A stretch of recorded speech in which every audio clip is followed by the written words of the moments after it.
Hello students, welcome to all of you in LST Maths.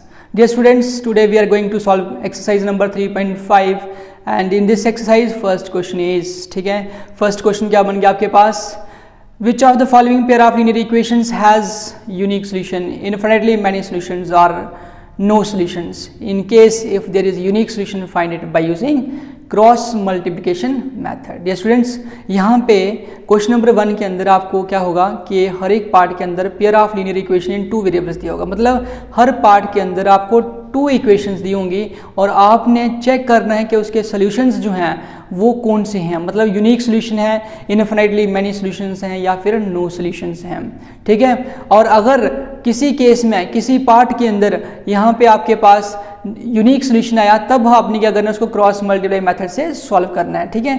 तो it means कि यहाँ पे इस वीडियो के अंदर आपको नई चीज़ देखने को मिलेगी कि क्रॉस मल्टीप्लिकेशन मेथड से pair of linear equations in two variables को सॉल्व कैसे करते हैं. एक्सरसाइज 3.5 में फर्स्ट क्वेश्चन जो है का फर्स्ट पार्ट है वो आपके पास एक pair of linear equation in two variables आपको दे रखा है. ओके. आपने क्या करना है, चेक करना है कि ये जो पेयर आपको दिया हुआ है linear equations in two variables का, इसका यूनिक सॉल्यूशंस हैं, इनफिनिटली मैनी सॉल्यूशंस हैं या फिर नो सॉल्यूशन है. ओके. फॉर दैट हमें क्या करना है, यहाँ से a1 b1 c1 a2 b2 c2 की वैल्यूज जो है वो यहाँ से कैलकुलेट करनी है. सो लेट्स स्टार्ट. सॉल्यूशन में सबसे पहले जैसे पीछे वाली एक्सरसाइज में आपको करवाया था वैसे ही लिखना आपने. ठीक है. The given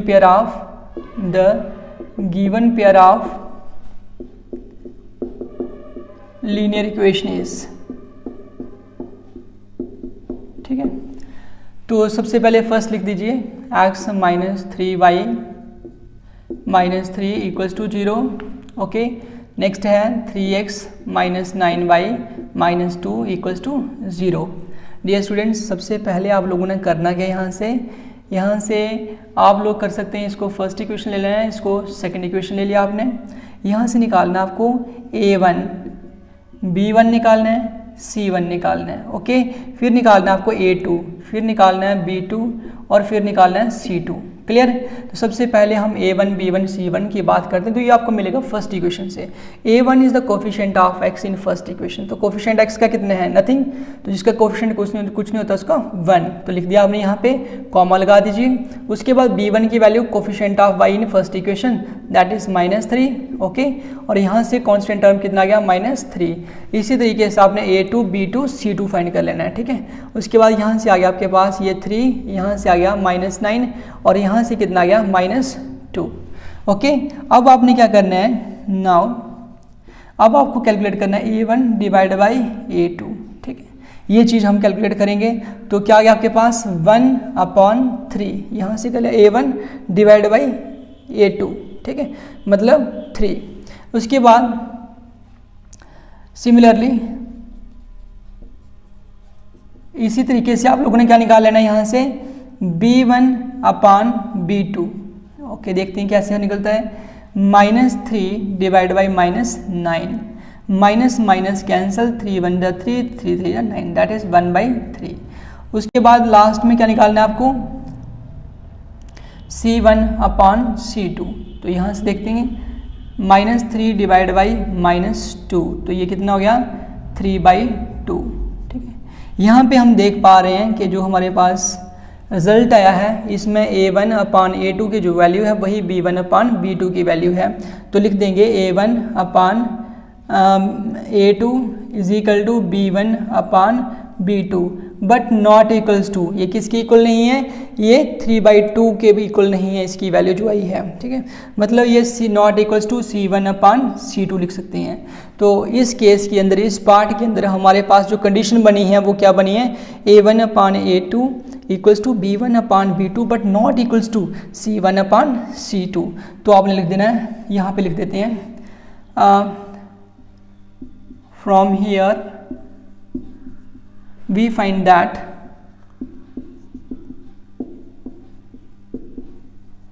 the given pair of linear equations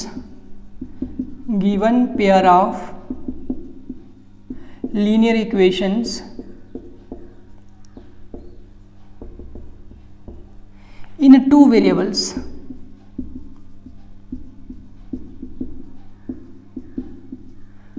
has no solution. Okay, यहाँ पे हमने पाया कि हमारे पास a1/a2 equals to b1/b2 but not equals to c1/c2 वाली कंडीशन बन रही है। तो इसलिए हम कह सकते हैं कि ये जो pair of linear equations in two variables दिया हुआ है, इसके कौन से सॉल्यूशंस होंगे? नो सॉल्यूशंस होंगे। ओके, अगर यहाँ पे कोई सोल्यूशन ही नहीं है तो इट मीन्स कि उसको सॉल्व करने की तो कोई बात ही नहीं बनती है। ठीक है, मतलब उसका तो कोई मतलब ही नहीं है। तो इट मीन्स कि आगे हम इसको सॉल्व नहीं करेंगे bye using cross multiplication method. Okay students, और इसी तरीके से हम क्या करने वाले हैं, अभी नेक्स्ट पार्ट करने वाले हैं। So let's start.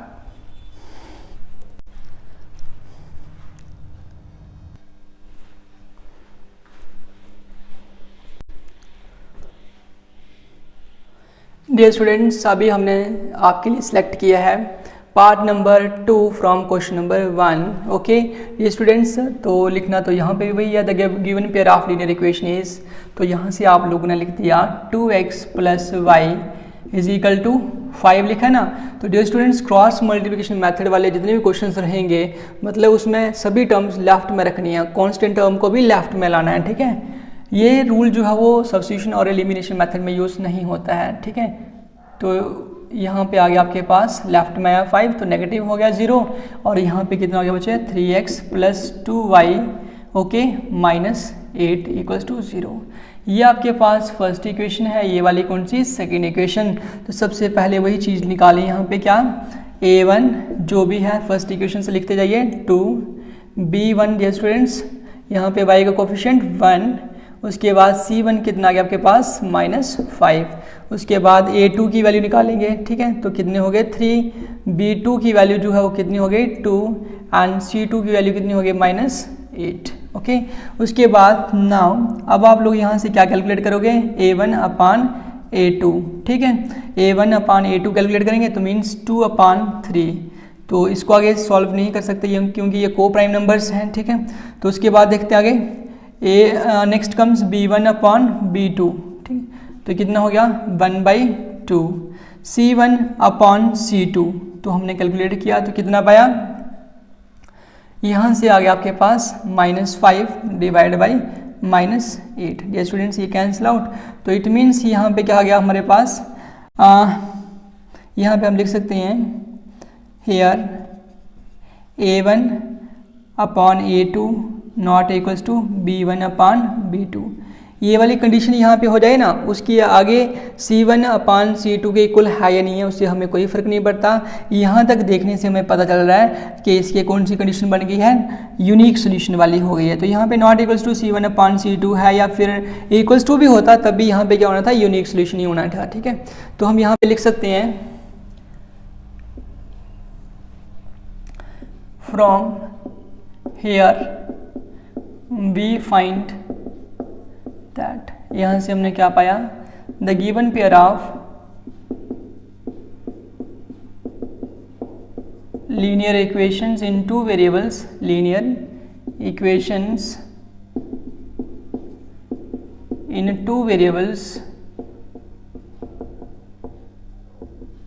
Has unique solution. Which solution? Unique solution. Okay, so यदि ऐसा है by using cross multiplication method, cross multiplication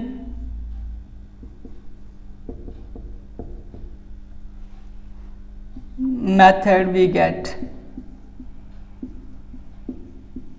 अब dear students, cross multiplication method में कौन सा फार्मूला यूज करने वाले हैं हम लोग, ये आप लोगों ने अच्छे से समझना है इस चीज़ को। ठीक है, स्टार्ट करते हैं। यहाँ पे आप लिखेंगे x/y ये अपॉन इज इक्वल टू 1/, ये पूरा लिख देंगे। ठीक है, तो यहाँ पे आप लोग लिखेंगे BC माइनस BC, सिंपल। ठीक है, उसके बाद यहाँ पे क्या लिखना है आपने? AC माइनस AC, और यहाँ पे लिखना है AB माइनस AB।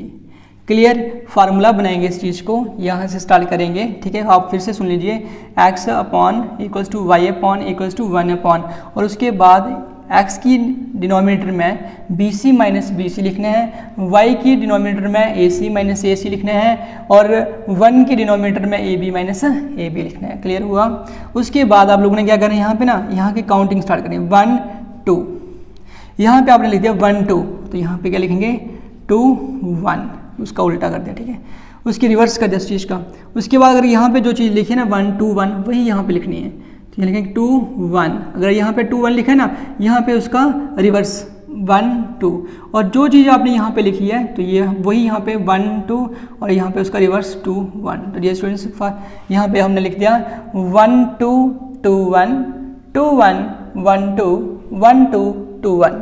कुल मिला के देखा जाए तो फार्मूला क्या हो गया, x अपॉन, ठीक है, B1 C2 minus B2 C1 equals to y upon A2 C1 minus A1 C2 equals to 1 upon A1 B2 minus A2 B1। तो डियर स्टूडेंट्स इस चीज़ को अगर ऐसे याद रखना होगा, थोड़ा मे भी थोड़ा डिफिकल्ट हो सकता है कुछ स्टूडेंट्स के लिए, बट आप लोग क्या कर सकते हैं, जैसे मैंने आपको बताया, सबसे पहले क्या करोगे आप लोग, ये लिख दोगे x अपॉन, ये टर्म लिख दी, equals to y upon, equals to क्या लिख देंगे आगे 1 अपॉन, उसके बाद x की डिनोमिनेटर में BC माइनस BC, y की डिनोमिनेटर में AC माइनस AC और 1 के अपॉन में क्या लिख देंगे डिनोमिनेटर में AB minus AB। Okay students, तो फिर उसके बाद ये नंबर्स लिखने हैं 1 2 2 1, जो चीज़ यहाँ पे लिखी है वही यहाँ पे आएगी 2 1 1 2, इसका रिवर्स हो गया और आगे 1 2 2 1, ठीक है। तो उसके बाद आप लोग क्या कर लेंगे नेक्स्ट स्टेप में सॉल्व करने के लिए x डिवाइड बाई B1 की वैल्यू जो आपने यहाँ पे निकाली है, कितनी आ गई आपके पास, ये 1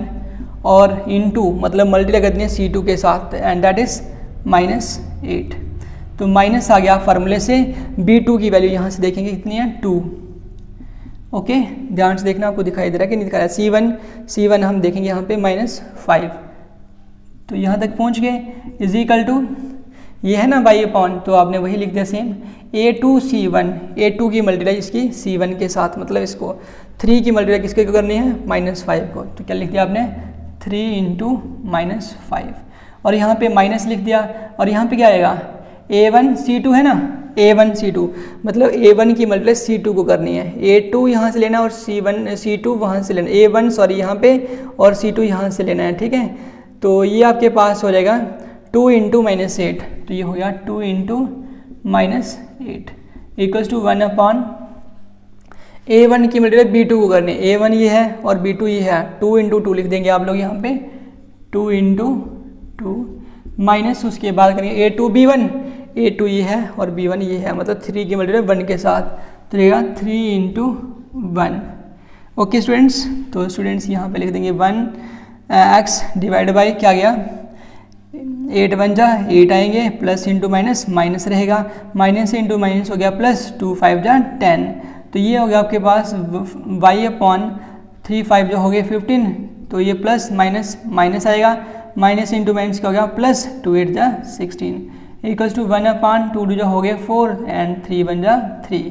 तो ये स्टूडेंट्स यहाँ पे आपके पास क्या गया x डिवाइड बाई 10 में से यहाँ से आपने आप माइनस कर लिए कितने 8, तो 10 में से 8 गए तो कितने बचेंगे 2 is equal to y upon 16 में से 15 तो कितने हो गए 1, और यहाँ पे भी आपके पास 1, यहाँ पे नीचे शायद आपको ना दिखाई दे इसलिए मैं यहाँ पे लिख रहा हूँ, दैट इज़, इसका मीनिंग समझिए, ये देखो ये आपके पास फर्स्ट टर्म है, ये वाली क्या है सेकंड है और ये वाली क्या है थर्ड है, और तीनों की तीनों इक्वल है। इट मीन्स जो हम लिख सकते हैं कि जो फर्स्ट है वो भी थर्ड के बराबर है और सेकंड जो है वो भी थर्ड के बराबर है, मतलब फर्स्ट सेकंड के बराबर भी है, जैसे मत लिखो। तो वैल्यू निकालने के लिए दैट इज़ हमने लिख दिया x/2 को हमने, अगर ये तीनों की तीनों इक्वल है तो हम लिख सकते हैं कि x/2 जो है वो 1/1 के इक्वल है, तो ये लिख दिया 1/1, ठीक है। तो x 1 जा x, 2 1 जा 2, x की वैल्यू 2। डियर स्टूडेंट्स, उसके बाद एंड अब देखो सेकेंड टर्म को भी हम इसके इक्वल लिख सकते हैं, तो means y upon 1 equals to 1 upon 1, तो ये हो गया आपके पास y 1 जा y 1 1 जा 1, ठीक है। अभी आपको ये खुद चेक करना है कि ये हमारा आपने का जो आंसर आया है यहाँ पे वो सही है या फिर गलत है, तो उसके लिए आप लोगों ने क्या करना है, यहाँ चले जाना है, लेफ्ट हैंड साइड में वैल्यू डाल देते हैं, तो x की प्लेस पे 2 डालो, 2 इंटू 2 प्लस y की प्लेस पे क्या डाल देंगे 1 इक्वल्स टू 5 बनना चाहिए, 2 2 जा 4, ठीक है, 2 2 जा 4 प्लस कितना गया 1 इक्वल्स टू 5, तो 2 4 + 1 5 इक्वल्स टू 5। इट मीन्स आपके पास यहाँ पे लेफ्ट हैंड साइड जो है वो किसके इक्वल आ चुकी है, राइट हैंड साइड के इक्वल आ चुकी है। इट मीन्स कि जो आपका क्वेश्चन इस क्वेश्चन के अंदर जो आंसर आया है, जो सोल्यूशन आया है, मतलब एक्स एंड वाई की जो वैल्यूज आई हैं, ठीक है, वो बिल्कुल सही हैं ये स्टूडेंट्स। ठीक है, आप लोगों को कुछ भी नहीं करना है इसमें। ठीक है, सबसे पहले जो भी इक्वेशंस आपको दे रखी मेथड्स एक्सप्लेन कर रहा हूँ मैं, जो भी आपको 2 इक्वेशंस दी हैं उसमें सभी टर्म्स को लेफ्ट में लाओ और राइट में क्या कर दो, 0 कर दो। उसके बाद a1 b1 c1 a2 b2 c2 ये फाइंड करो। उसके बाद a1/a2 की वैल्यू निकालो, b1/b2 की निकालो, c1/c2 की निकालो और देखो कौन सी कंडीशन बन रही है यहाँ पे आपके पास। ओके, आपने खुद चेक करना है कौन सी कंडीशन बन रही है, क्या आपके पास फिर उसको जैसे वैल्यूज निकल गई उसके बाद देखो कौन सी कंडीशन बन रही है। a1/a2 not equals to b1/b2 बनेगा। ठीक है, तो unique solution a1/a2 equals to b1/b2 but not equals to c1/c2, तो नो सोल्यूशन हो गया। लेकिन a1/a2 b1/b2 और c1/c2 तीनों के आंसर सेम है, तब उस केस में कौन सा सोल्यूशन बनेगा, इनफिनाइटली मैनी सोल्यूशंस बनेंगे। डियर स्टूडेंट्स, आई होप कि आप इन 2 क्वेश्चंस की, इन 2 पार्ट्स की हेल्प से रेस्ट ऑफ द पार्ट्स जो है वो अच्छे से प्रैक्टिस कर लोगे, ताकि आपके नेक्स्ट क्वेश्चंस जो हैं इस एक्सरसाइज से ईजिली सॉल्व हो सकें। ठीक है, that's all in this video.